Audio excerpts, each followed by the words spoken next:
Au moment où je tourne cette vidéo, on est début 2026 et ça fait maintenant à peu près 1 an et demi que je travaille avec des agents immobiliers. Et sur l'année 2025, j'ai les chiffres devant moi. Rien qu'en visio, j'ai passé 135 heures avec des agents immobiliers.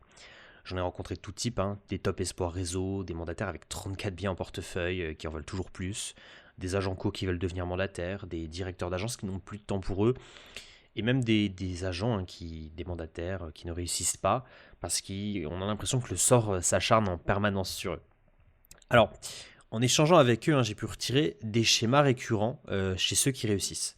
Et aujourd'hui, je vais vous partager les conseils des meilleurs agents que j'ai pu rencontrer. Faut savoir que j'ai quand même une posture intéressante vis-à-vis d'eux, c'est qu'ils me partagent tout, ils sont hyper transparents avec moi parce que sinon ça fausse le travail que j'effectue pour eux.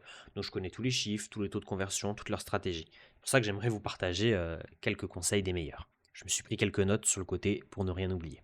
Alors le premier conseil que je vais vous donner, c'est la prise de mandat, c'est la chose la plus importante pour commencer. Si vous n'êtes pas assez bon en prise de mandat, ça va être votre point numéro un d'amélioration. Les meilleurs agents avec qui j'ai pu travailler cette année, généralement, viennent d'un travail commercial avant de devenir agent immobilier, ou alors sont agents depuis très longtemps. Et à chaque fois, le point récurrent, c'est que leur taux de prise de mandat, donc quand je parle de taux de prise de mandat, c'est à partir du moment où il y a un rendez-vous d'estimation, le taux de prise de mandat dépasse les 50%, certains même vont jusqu'à 70%, et on parle de mandat exclusif. Donc là, on n'est même plus sur du mandat simple. Le mandat simple, il ne faut même pas leur en parler. Ils ne veulent pas en entendre parler. Et ils ont raison, à juste titre, ça fait partie de leur stratégie dans leur prise de mandat. Si le propriétaire veut signer un mandat simple, ils refusent parce que, c'est ce qu'ils leur communiquent, ils ne seront pas assez investis. Donc c'est une perte de temps à la fois pour le propriétaire et à la fois pour l'agent. L'agent ne s'engage sur un mandat que si il va travailler dessus. Donc si c'est un mandat simple, il ne travaillera pas assez dessus et donc il refuse de le prendre. Et généralement, avec une posture comme ça que les agents adoptent, donc d'un côté, c'est aussi au comment dire, à l'agent de choisir vraiment le bien avec lequel il veut travailler. Ça augmente leur taux de conversion. Ils travaillent qu'avec des mandats qu'ils aiment. Ils ont toujours des mandats au prix. Ils les sortent assez vite. On va dire généralement, ils les sortent en 45-60 jours, grand maximum. Donc, en fait, l'entièreté de leur activité a un point très positif parce qu'ils ont une prise de mandat qui est parfaite. On va dire vraiment parfaite. Au taux de prise de mandat, ils sont du coup qu'en exclusivité. Et en plus de ça, ils sont motivés pour travailler sur chaque mandat. Le mandat sort vite. Donc ça fait des flux d'argent, de trésorerie qui rentrent régulièrement. Et donc ça leur permet de vraiment se conforter dans cette stratégie. Et c'est vraiment la meilleure façon. Ils sont jamais en flux tendu et ils travaillent vraiment très bien. Donc si vous n'avez pas un taux de prise de mandat suffisamment élevé, il faut travailler dessus, simplement. Donc il n'y a pas de, y a pas de, comment dire, de subterfuge. Ça sert à rien de mettre en place une équipe marketing de fou, de payer des centaines d'euros, des milliers d'euros, des community managers. En fait, si de base votre prise de mandat n'est pas bonne, vous ne pourrez rien rajouter qui va combler le déficit. Ensuite, quand on sait prendre suffisamment correctement les mandats, le deuxième point le plus important sur lequel se concentrer, c'est les rendez-vous d'estimation. Donc comment en avoir le maximum. Ça doit être vraiment l'objectif du coup que vous devez viser une fois que vous savez rentrer des mandats. Comment avoir un maximum de rendez-vous d'estimation. Donc toutes les actions que vous devez faire dans, on va dire, dans tout ce qui va être acquisition de clients, doit aller dans cet objectif-là. Et surtout, ne pas attendre de ne plus avoir de mandat pour continuer à acquérir des rendez-vous d'estimation. En fait, le problème avec l'immobilier, contrairement à, par exemple, moi, dans mon agence, je peux facilement, entre guillemets, avoir 5 rendez-vous par jour. Dans l'immobilier, ça va être beaucoup plus compliqué d'obtenir ces 5 rendez-vous par jour parce que il y a moins de propriétaires, vous êtes sur forcément des zones de chalandise qui ont un nombre limité d'habitants et il y a un nombre limité de vendeurs à un instant T. Donc chaque rendez-vous que vous obtenez est précieux en réalité. Donc vous devez à la fois maximiser le taux de prise de mandat et surtout faire en sorte de ne rater aucune opportunité. Parce que quand il y a un propriétaire qui met une intention de vente, il y a plusieurs agents qui se dirigent dessus. Et donc vous devez absolument être parmi ces agents-là le plus souvent possible.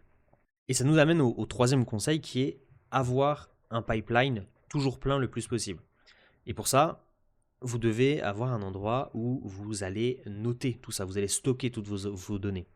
Donc vous devez avoir la discipline de consigner l'entièreté des infos dans un CRM, donc la date, les notes que vous avez fait sur chaque rendez-vous, les noms, prénoms, numéro de téléphone, email, que tout soit quelque part. Donc soit vous investissez dans un outil, soit vous utilisez Excel ou Google Sheet. L'avantage de Google Sheet, c'est que c'est gratuit, c'est en ligne, vous y accédez depuis le téléphone, depuis la tablette. Et surtout, on n'oublie pas un truc, le CRM, on le veut digital. On est en 2026, on ne veut plus de CRM papier. Parce que j'ai parlé à des agents cette année, ils avaient des feuilles avec le nom de tout le monde dessus, les numéros. Alors c'est bien, hein, mais non, plus maintenant. Autant tout mettre sur l'ordinateur, parce que si on prend un email, c'est pour envoyer un mail. C'est rien qu'une question de praticité. Si on prend un email, est-ce que vous avez à chaque fois envie de retaper l'email à la main ou juste de faire un copier-coller? Ensuite, quatrième conseil, avoir un système d'acquisition de leads et de rendez-vous qui tourne et qui vous permet d'avoir un pipeline toujours rempli. Ça permet d'éviter les grosses périodes de creux. J'ai très souvent observé ça. L'agent, il va rentrer 1, 2, 3 biens, il va travailler dessus 1 mois, 2 mois, il va sortir les 3, boum, 1, 2, 3, et après, il repart à zéro. Donc, aucun bien en portefeuille, ce qui déjà ne fait pas très sérieux. Et ensuite, il se retrouve à devoir à nouveau prospecter, faire de la pige, et même s'il a rentré pas mal de trésorerie d'un coup, il va remettre par exemple 3 mois avant de rentrer à nouveau 1, 2, 3 mandats. Et les ressortir, il va peut-être encore se passer 2 mois.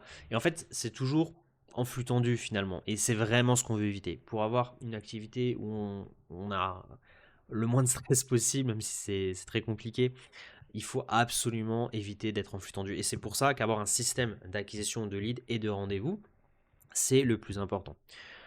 Donc ça peut passer par exemple, à partir d'un certain moment, vous pouvez déléguer une grosse partie de ça. Donc par exemple d'avoir soit une entreprise extérieure, soit on va dire ce qu'on appelle un setter qui va de lui-même appeler, faire de la pige ou envoyer des messages, si vous avez un système publicitaire, ou quelqu'un qui va faire par exemple du porte-à-porte pour vous. Mais en fait, quoi que ce soit comme système, vous devez avoir un système en place. Ne pas avoir de système en place alors que vous avez la trésorerie pour le faire, c'est criminel. Vous allez vraiment vous arracher les cheveux à un moment donné. J'ai vu ça très récemment avec un top espoir de réseau. Il a sur un an, il a commencé. Sur un an, il a rentré à peu près 7-8 biens. Il a quasiment tout sorti. Il a fait un très beau chiffre. Et en fait, il m'a dit, quand je l'ai eu, il m'a dit que c'était beaucoup de recommandations et surtout anciens collègues à lui qu'il avait dans son ancien boulot et des gens dans son immeuble. Et le problème, c'est que du coup, il est arrivé début 2026, je crois qu'il lui reste un mandat en portefeuille. Il a fait un super chiffre d'affaires sur 2025, mais il se retrouve dans cette problématique. Ça veut dire que son réseau, il l'a épuisé et son immeuble, il a tout vendu. Tout ce qui devait être vendu, il l'a vendu. Donc en fait, il se retrouve dans ce problème-là de ne pas avoir anticipé il y a 6 mois en arrière ce qui va se passer aujourd'hui. Parce qu'il ne faut pas oublier, hein, l'immobilier, c'est des cycles de vente longs. Tout est très long en immobilier. Donc ce que vous faites aujourd'hui aura un impact en 4, 5, 6 mois. Donc si dans 4, 5, 6 mois, vous voulez faire des ventes, c'est aujourd'hui qu'on commence à travailler sur ça. Cinquième conseil, investissez dans votre image de marque le plus possible. Donc votre image personnelle, votre personal branding, c'est un investissement qui sera jamais perdu. Il faut vraiment savoir quelque chose. Dans tous les cas, si votre activité s'arrête, si votre entreprise ferme, votre image de marque, vous la gardez, quoi qu'il advienne. Votre image personnelle, vraiment, je parle vraiment d'image personnelle. Donc, vous investissez pas dans votre entreprise, vous investissez en tant que personne, dans votre image en tant que personne. C'est-à-dire que vous n'allez pas mettre, si par exemple vous êtes directeur d'une agence immobilière, vous n'allez pas investir dans l'image. Vous pouvez, hein, mais ce que je veux dire, ce qui est très important, c'est d'investir pour que les gens vous voient vous, que ça vous mette en avant. Donc on peut faire ça, notamment, en fait le plus simple, hein, de toute façon en 2026, ça va être les réseaux sociaux. Être présent, ça devient obligatoire si vous voulez monter une image de marque, enfin une image personnelle, hein, de marque personnelle. Que vous soyez présent à des événements, je veux dire en présentiel. Donc vous devez vraiment vous arranger pour avoir des actions qui chaque semaine vont dans ce sens. Et même si vous êtes agent co dans une agence, investissez dans votre image de marque. Cet investissement ne sera jamais perdu, c'est du long terme. On est dans l'immobilier, de toute façon c'est du long terme aussi. Donc prenez le temps. Comment dire, c'est Au début, c'est très long. Ça met vraiment beaucoup de temps avant que ça commence à payer. Mais quand ça commence à payer, votre image de marque, ça s'arrête plus. C'est-à-dire qu'il y a des agents qui ne fonctionnent que grâce aux réseaux sociaux. Mais même pas, ils font de la publicité. Ils ont des réseaux sociaux qui tournent suffisamment bien.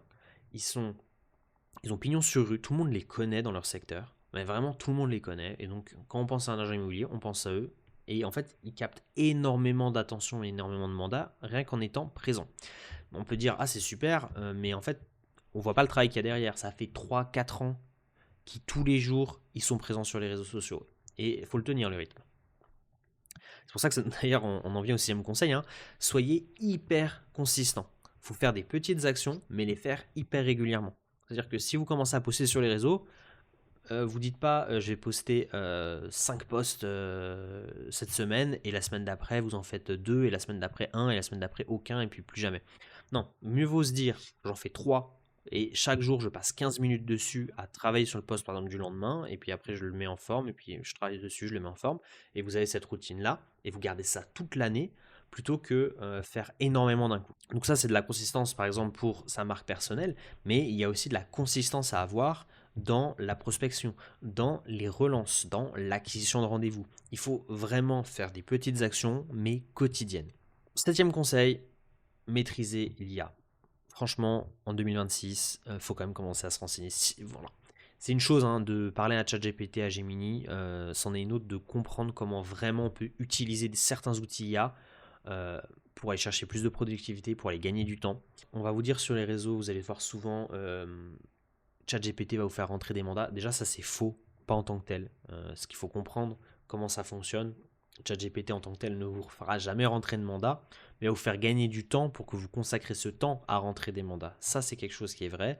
Par exemple, il va vous faire gagner du temps sur euh, très simple, hein, sur la rédaction de poste.